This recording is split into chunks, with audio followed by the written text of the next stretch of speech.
Базаралдан. Енді айтқанда бізде сол бізде қазір атын әлгі мынау кім екеуміз барып, Алмас екеуміз барып жиналысын өткізіп, Еленовка деген ауыл бар. Соның атын Самалтау деп өзгертіп, жиналысын өткізіп, сол Самалтау деген ауылда, Еленовка деген ауылда мен сол қызмет істедім. Бас экономист болып. Сол жерде сол жаңа Жұмабекпен, марқұм Оралбекпен танысып, ағайынды екі жігіт сол жерде. Ол жерде енді тұратын арғындар ғой, арғын ішінде Қарауыл деген ата бар, Қарауылшы Жаулыбай деген аталар бар. Сол Жаулыбайлар, сол Жаулыбай батырдың ұрпақтары. Соны ойлайтынбыз, соларды сол жердегі Қаратұма, Майлы деген аталар бар, солардың бір екен ғой деп, артынан не естейміз, ой, бұлар тобық деген жарайды, біз тобықтымыз, осылай Базаралының ұрпағымыз. Сосын күлем өздерін анау кіммен арамыз бір екі-үш ақ жас, кіммен Оралбекпенен кім Жұмабек үлкен бар. Соны айтамын, мен сендердің өзі итак түрің осыларға келмеуші еді. Сендерді ойлап жүретінмін, бұл түбінде бір басқа ғой бұлар. Енді екеуі де бойшаң, 2 метрге жуық бойлары бар, тұлғалы жігіттер де. Түрлері де қырмұрын. Енді Базаралы сондай болса, сондай болған шығар дейміз. Енді дәл мына кімде емес. Ренжімесін. Аналар енді Жұмабек марқұмды көрмедіңіздер ғой. Ол енді Оралбектен де бойы биік бой құрды. Әкем алпыста болған туған, маған кешірім. Дәу жігіттер, дәу бұлай тұлғалы. Мына кісінің әкесі ұзын бойша 1,85 м болады. Сол ана кісілерде сол 1,85 м, бірде 90 болады. Сол өзі бұлай қарасаң ойлайсың ғой, Базаралы болса сондай болған шығар. Және өзі түрлері де иықты, қырмұрын сондай атшақпен үлкен не жігіттер. Соны енді солай деп айтып, біздің ана Құдайберді деген бауырымыз бар, Қазақстанның белгі айтыскер ақыны. Солай айтады, осылай Сайдалиндар білесің, метем кетші, лақпайжан қайда болды? Бұл жердің қарауылдар емес пе, қайда ол келген тобықты? Жоқ, осылай біз барып, сосын енді анау кім ақсақал тірі ғой ана. Бекен Исабек. Олар мекенін оқыдың, сен де оқыдың, мен де оқыдым олар бек. Анда не деп жазылып тұр енді? Анау жеде жатыр деп жазылып тұр. көлденеңді. Иә, сондықтан солай деп, содан ол айтады, жоқ, мен барып келдім, ана ақсақалды көрдім, солай деп. Сондай үлкен бір әңгіме, керемет енді қазақтың мынау қалды тарихының сабақтастығы бірмен-бір бұлай байланысып атқаны, әйтпесе сіздер қайда, біз қайда мына жақта Көкшетауда, бұл бір керемет сенсация енді, бір жағынан алсаң сенсация, мынау енді кімнің Базаралының ұрпақтары біздің жақта.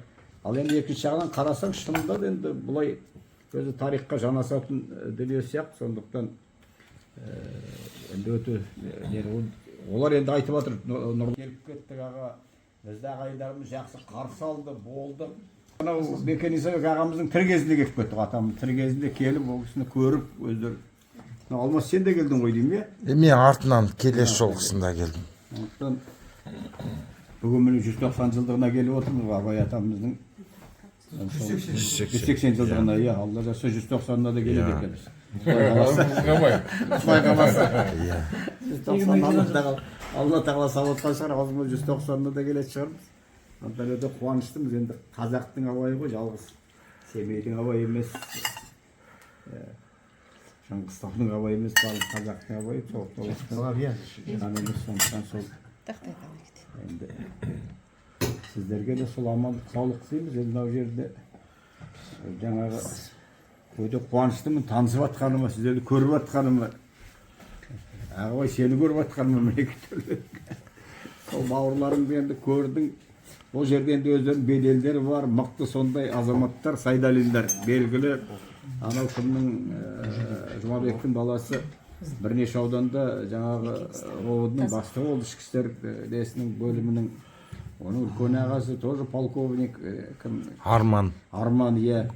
Арман бізде Жанғалов Баян деген атамыз болған, абызымыз біздің 99-ға келіп қайтыс болды. Сол кісінің күйеу баласы болды, олар анау несінің қызын алып отыр. Сол Жанғаловтармен құда болды. Жаңа сіздердің бауырларыңыз Қанай, атақты Қанай бидің ұрпақтары. Қарауыл, Қанай би, міне мына кісі сол Қанай бидің ұрпағы. Тікелей. Жұмабектер сол кісілермен құда болды. Арманның бірінші жолдасы сол кімнің немересі болды, жаңағы Баян Жанғалов. Сондай белгілі үлкен әулет біздің. Білем естігеміз. Көкшеге Кітабын белгілі. оқығанмын. Көкшеге белгілі үлкен әулет. Сол енді Сайдалиндарда сол Көкше білет бәрі. Жұмабек марқұм енді керемет сол белгілі азамат болды. Совхоздың директоры болды. Бірнеше совхозды басқарды. Сондай қарымталы жігіт болды. Қолынан да, сөзінен де іскелетін сондай іскер. Бірақ енді ғұмыр қысқа болды.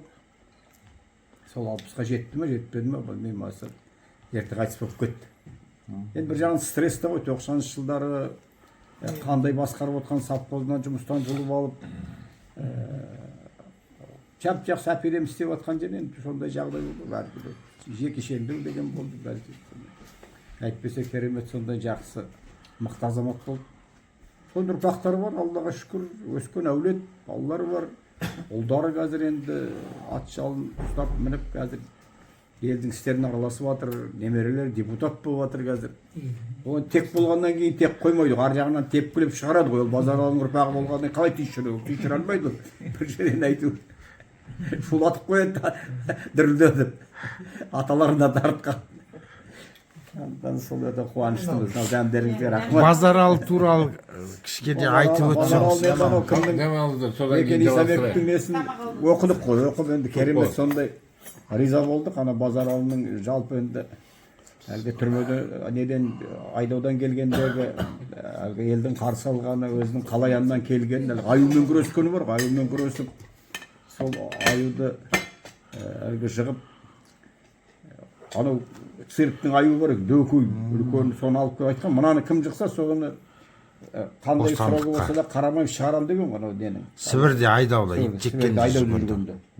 Содан анау тайдың несінен жасаған несі бар екен әлгі. Күпір сияқты ма? жарғақ. Соны киіп, әбден терге, неге, суға, неге бәріне қатқан. Анау аюдың несі 7-8 сантиметр шығып келеді екен ғой.